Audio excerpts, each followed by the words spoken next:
Assalamualaikum warahmatullahi wabarakatuh. Hamdan syukran lillah, amma ba'd.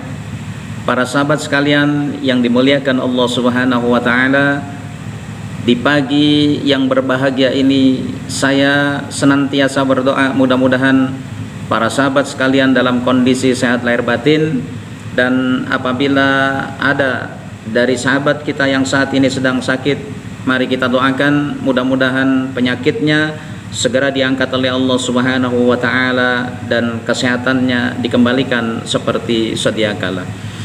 Para sahabat sekalian, hari raya Idul Fitri merupakan momen seluruh umat Islam bergembira menyambut kemenangan.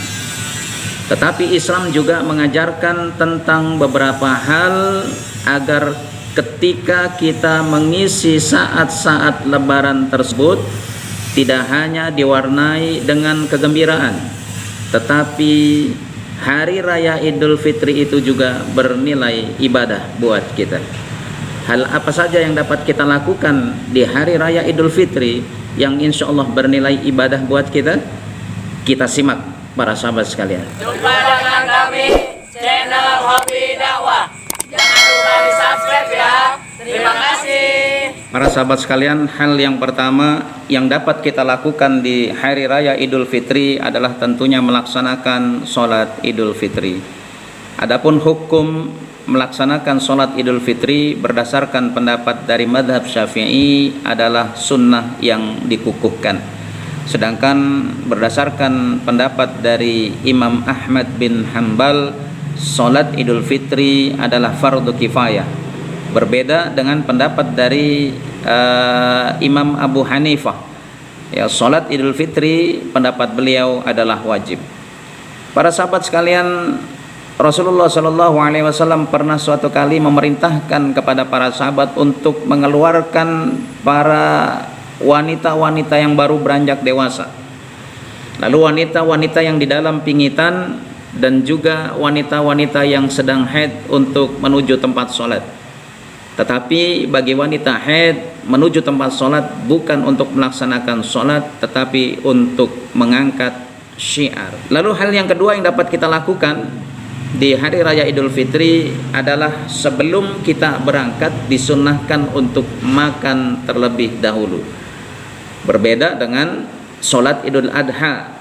Ya, jika sholat Idul Adha kita disunnahkan untuk tidak makan terlebih dahulu. Nah, mengenai sholat Idul Fitri, sebagaimana dicontohkan oleh Rasulullah Sallallahu Alaihi Wasallam, karena Rasulullah Sallallahu Alaihi Wasallam la yaghdu yaumal fitri hatta yakula tamarat. Tidaklah Rasulullah Sallallahu Alaihi Wasallam keluar pada hari raya Idul Fitri untuk melaksanakan sholat Idul Fitri hingga beliau memakan beberapa kurma terlebih dahulu. Wa yakuluhunna witran, dan Rasulullah Shallallahu Alaihi Wasallam memakan kurma tersebut dalam bilangan yang ganjil. Para sahabat sekalian, hal ketiga yang dapat kita lakukan di hari raya Idul Fitri adalah berhias dan memakai pakaian yang terbaik.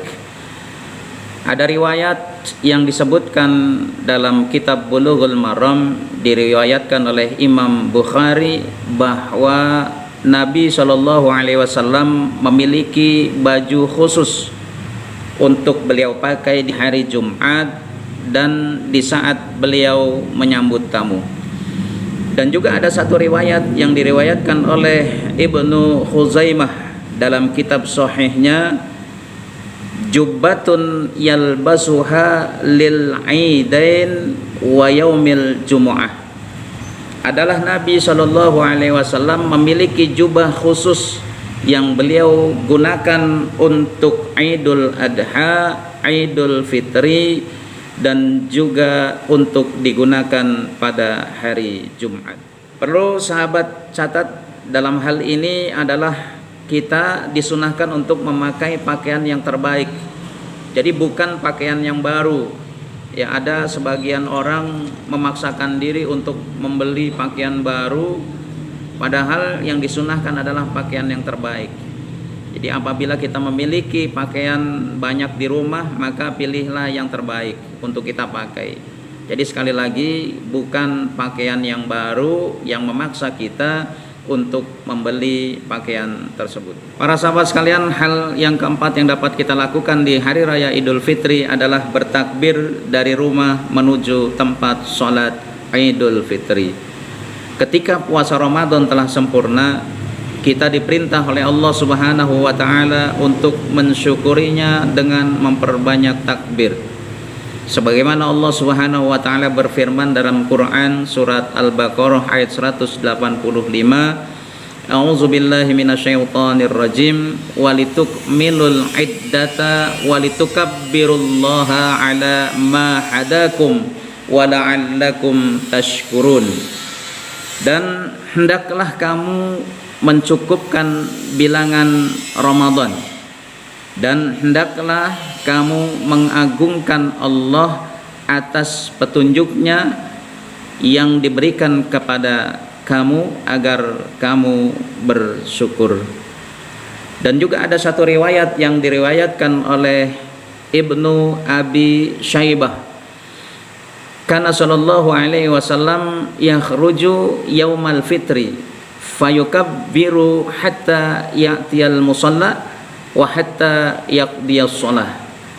Adalah Nabi sallallahu alaihi wasallam ketika beliau keluar hendak sholat pada hari raya Idul Fitri, beliau sambil bertakbir sampai di tempat sholat, dan juga beliau bertakbir sampai sholat hendak dilaksanakan.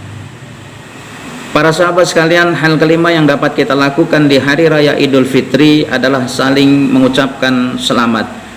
Ucapan selamat dalam hal ini sebagaimana yang diajarkan oleh Nabi Shallallahu Alaihi Wasallam ketika kita saling bertemu dengan sesama Muslim atau satu sama lain saling mengunjungi, yaitu dalam bentuk doa, yakni taqabbalallahu minna wa minkum. Mengapa dalam bentuk doa para sahabat sekalian? Karena dengan doa tersebut kita berharap kepada Allah agar ibadah yang kita lakukan di bulan Ramadan diterima oleh Allah Subhanahu wa taala.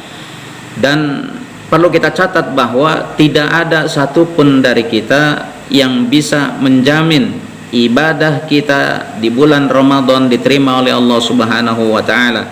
Maka kita disunnahkan untuk saling mendoakan, taqabbalallahu minna wa minkum. Semoga Allah Subhanahu wa taala menerima amalan kami dan amalan kalian. Dan para sahabat sekalian, tidak mengapa setelah kita saling mendoakan taqabbalallahu minna wa minkum, lalu kita sertai dengan permohonan maaf atau memberi maaf. Karena memang salah satu ciri dari orang yang bertakwa adalah khuzil afwa, yaitu memberi maaf. Dan sudah menjadi kewajiban kita yang merasa telah melakukan kesalahan adalah untuk meminta maaf. Mudah-mudahan ibadah-ibadah yang kita lakukan di bulan Ramadan diterima oleh Allah Subhanahu wa taala. Terima kasih. Wassalamualaikum warahmatullahi wabarakatuh.